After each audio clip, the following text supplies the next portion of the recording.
Bismillahirrahmanirrahim. Assalamualaikum warahmatullahi wabarakatuh. Kebawah Dulia Maha Mulia Paduka Seri Baginda Sultan Haji Hassanal Bolkiah Muizzuddin Wad Daulah Ibni Almarhum Sultan Haji Omar Ali Saifuddin Sa'adul Khairuddin Sultan dan Yang di-Pertuan Negara Brunei Darussalam berkenan menerima menghadap Tuan Yang Terutama Jeneral Songwit Nun Pakdi, Ketua Turus Pertahanan Angkatan Bersenjata di Raja Thailand. Hubungan erat antara negara Brunei Darussalam dan Kerajaan Thailand diperkukuhkan lagi dengan kerjasama melalui platform serantau dan antarabangsa seperti ASEAN, Pertubuhan Bangsa-Bangsa Bersatu PBB dan Kerjasama Ekonomi Asia Pasifik APEC. Majlis menghadap berlangsung di Istana Nurul Iman.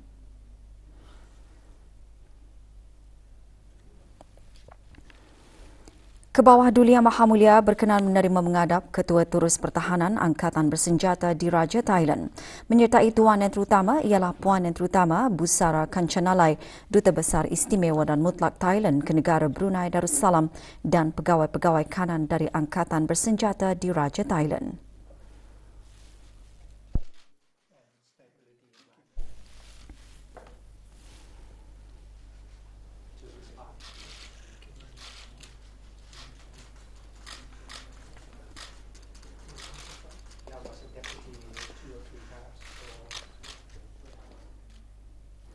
Di ruang berasingan di Istana Nurul Iman, Kebawah Dulia Maha Mulia Paduka Seri Baginda Raja Isteri Pengiran Anak Hajah Saleha binti almarhum Pengiran Pemanca Pengiran Anak Haji Muhammad Alam berkenan menerima menghadap Puan Paniada Nun Pakdi, isteri kepada Ketua Turus Pertahanan Angkatan Bersenjata di Raja Thailand. Kebawah Dulia Maha Mulia Paduka Seri Baginda Raja Isteri berkenan menerima menghadap isteri kepada Ketua Turus Pertahanan Angkatan Bersenjata di Raja Thailand.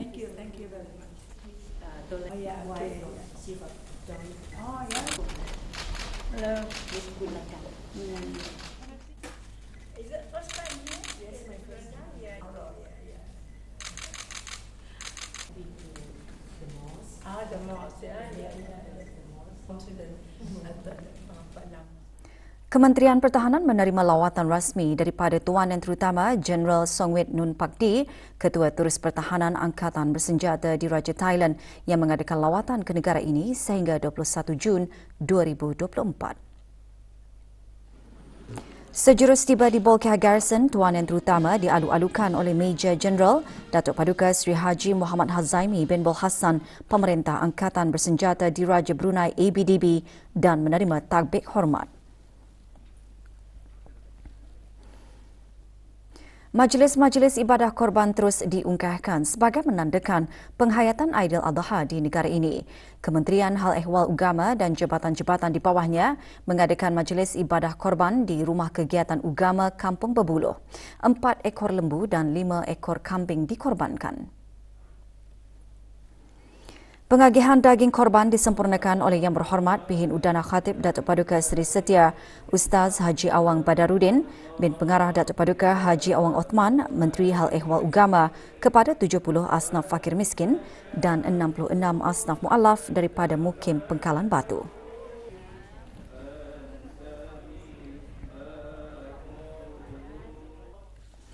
Kementerian Kewangan dan Ekonomi juga mengadakan majlis ibadah korban dengan 9 ekor kerbau dikorbankan.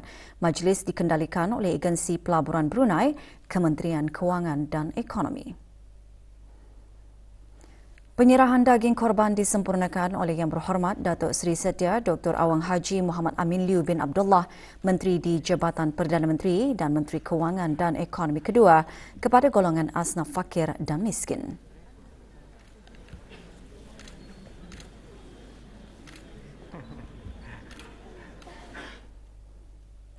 Kementerian Pendidikan juga mengadakan majlis yang sama, anjuran bersama Jabatan Perancangan dan Pengurusan Estet dan Jabatan Pendidikan Swasta. Majlis diadakan di Dewan Sekolah Rendah Rimba 3. 7 ekor kerbau dikorbankan.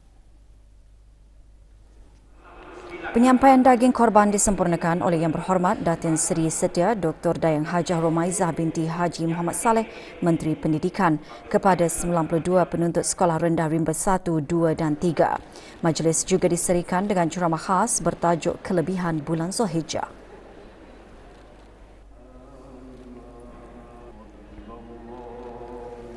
Turut mengadakan majlis yang serupa Kementerian Pengangkutan dan Info Komunikasi dan jabatan-jabatan serta agensi-agensi pihak berkuasa di bawahnya. Majlis dikendalikan oleh pihak berkuasa Maritim dan Pelabuhan Brunei Darussalam di kementerian berkenaan. 5 ekor kerbau dikorbankan. Pengagihan daging korban disempurnakan oleh Yang Berhormat Pengiran Datuk Seri Setia Syamhari bin Pengiran Datuk Paduka Haji Mustafa, Menteri Pengangkutan dan Info Komunikasi kepada 127 penerima asnaf dari Mukim Berakas A dan B, anak-anak yatim serta warga kementerian tersebut. Jawatan Kuasa Takmir Masjid Suri Seri Begawan Raja Pengiran Anak Damit Kampung Manggis Madang mengadakan majlis ibadah korban yang diselajurkan dengan majlis sambutan Hari Raya Aidiladha. 9 ekor kerbau dikorbankan. Pengagihan daging korban disempurnakan oleh Datuk Seri Paduka Awang Muhammad Reza bin Datuk Paduka Haji Muhammad Yunus, Timbalan Menteri di Jabatan Perdana Menteri kepada 30 asnaf penduduk Kampung Manggis Madang dan peserta korban.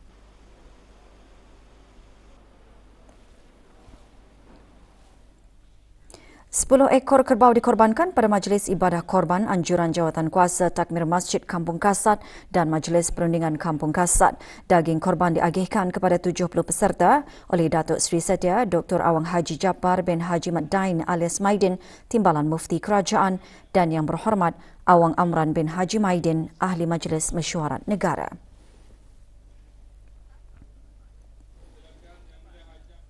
Mahkamah Syariah Jabatan Kehakiman Negara Jabatan Perdana Menteri mengadakan majlis ibadah korban bagi tahun 1445 Hijrah 2024 Masihi. 2 ekor kerbau dikorbankan pada majlis yang diadakan di Mahkamah Besar Brunei dan Mahkamah Syariah di Ibu Negara. Mengagihkan daging-daging korban Yang Berhormat Pihin Orang Kaya Paduka Seri Utama Datuk Paduka Seri Setia Haji Awang Salim bin Haji Besar, Ketua Hakim Syar'i kepada 20 ketua keluarga terpilih dari Mukim Gadong, Mukim Lumapas, Mukim Sungai Kebun dan Mukim Kota Batu serta kaki tangan Mahkamah Syariah. Majlis Ibadah Korban Kementerian Pembangunan melalui Jabatan Kerja Raya dikendalikan bersama Jabatan Perkhidmatan Bangunan dan Jabatan Perkhidmatan Mekanikal dan Elektrikal. Majlis diadakan di Bangunan Autoriti Kawalan Bangunan dan Industri Pembinaan ABCI Kementerian Pembangunan. Pengagihan daging korban kepada 117 penerima dari kalangan warga kementerian berkenaan disempurnakan oleh Jurutera Awang Haji Amir Hishamuddin bin Pihin Orang Kaya Amar Pahlawan, Datuk Seri Setia Haji Zakaria, Setiausaha Tetap Infrastruktur, Perumahan dan Profesional, Kementerian Pembangunan. Acara diserikan dengan ceramah khas bertajuk Menteladani Tarbiyah Keluarga Nabi Ibrahim. Majlis Perundingan Kampung Sinaut dan Kampung Sungai Kelugus dengan kerjasama Jawatan Kuasa Takmir dan Muslimah Masjid Kampung Sinaut Daerah Tutong mengungkapkan majlis ibadah korban sempena Hari Raya Aidiladha. Pengagihan daging korban disempurnakan oleh Awang Haji Amir Hisham bin Haji Masri, Pemangku Pengarah Hal Ehwal Masjid kepada 20 asnaf fakir miskin serta penduduk kampung berkenaan. 11 ekor kerbau dikorbankan.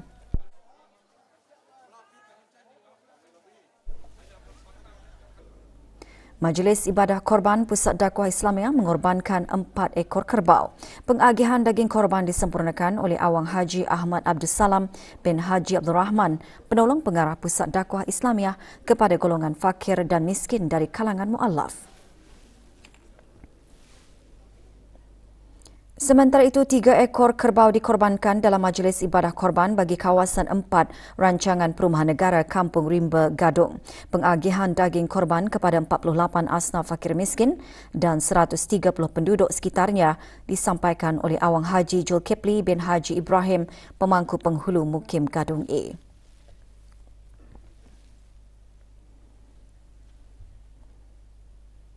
Memperkasa bimbingan komunikasi dengan pengaturcaraan linguistik neuro dan kecerdasan emosi dibincangkan pada hari kedua Seminar Pakar Pendidikan kali keempat.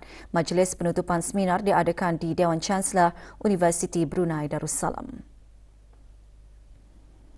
Penyampaian surat pelantikan dan sijil tamat kursus pakar pendidikan kepada 11 peserta disempurnakan oleh Awang Aliuddin bin Haji Abdul Rahman, Pemangku Setiausaha Tetap Pendidikan Teras Kementerian Pendidikan. Seminar anjuran Kementerian Pendidikan melalui Jabatan Pengurusan Pendidikan bertemakan penghususan kontemporari dalam amalan pendidikan ke arah kecemerlangan pendidikan dengan subtema bimbingan pengajaran berkesan ke arah kecemerlangan pendidikan.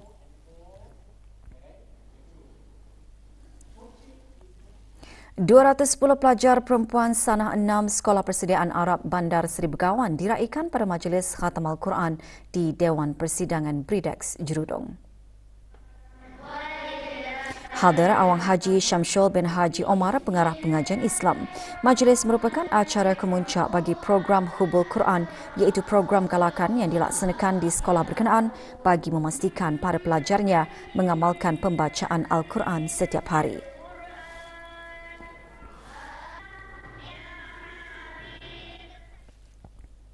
Bahagian Industri dan Ekosistem Perniagaan IBE melalui Unit Sukatan dan Timbangan SDT di bawah Kementerian Kewangan dan Ekonomi mengendalikan pemeriksaan, pengujian bacaan ketepatan dan seterusnya pendaftaran alat sukat dan timbang jenis brake tester milik syarikat-syarikat pengedar kenderaan, motor dan syarikat yang menyediakan perkhidmatan Vehicle Inspection Station VIS. Setakat bulan Jun ini, sebanyak 18 buah syarikat telah dibuat pengujian bacaan ketepatan dan berdaftar dengan unit SDT. Para peniaga dan pengguna alat sukat dan timbang juga adalah dikehendaki untuk sentiasa mematuhi peraturan-peraturan penelitian alat-alat sukatan dan timbangan di bawah Seksyen 3, iaitu setiap pihak yang menggunakan atau ada pada timbangan atau ada pada miliknya untuk kegunaan perdagangan mana-mana timbangan, sukatan alat-alat untuk menimbang yang tidak dicap sebagaimana yang dikehendaki oleh peraturan ini adalah bersalah. Hukuman denda sebanyak RM1,000 atau penjara selama 3 bulan atau kedua-duanya sekali dan timbangan, sukatan atau alat untuk menimbang yang tersebut itu adalah boleh dirampas dan sebarang kontrak, tawar-menawar, jualan atau urusan dagang yang dibuat dengan timbangan, sukatan atau alat untuk menimbang sedemikian adalah tidak sah. Bagi sebarang pertanyaan lanjut, hubungi SDT melalui email sdt@mofi.gov.pn atau talian 233 4092. Kerja-kerja pembersihan pagar Jambatan Sultan Haji Omar Ali Saifuddin Hala Temburong sedang dilaksanakan sehingga 26 Jun ini. Jabatan Kerja Raya memaklumkan lokasi kerja pembersihan ialah di kilometer T11 hingga kilometer T0.1 bermula pukul 7.30 pagi hingga 5.30 petang. Jalan lencongan disediakan dan pengguna jambatan tersebut dinasihatkan untuk sentiasa berhati-hati serta mematuhi had laju yang dibenarkan. Jalan di persimpangan lampu isyarat T3 di Lebuh Raya Telisai Lumut, Jalan Telisai akan ditutup sementara. Jabatan Kerja Raya memaklumkan penutupan adalah disebabkan kerja-kerja pemasangan loop sensor. Penutupan sehingga 27 Jun bermula dari pukul 11 malam hingga 4 pagi. Para pengguna jalan dinasihatkan untuk memperlahankan kenderaan dan mematuhi papan tanda arahan jalan raya serta had kelajuan yang telah ditetapkan.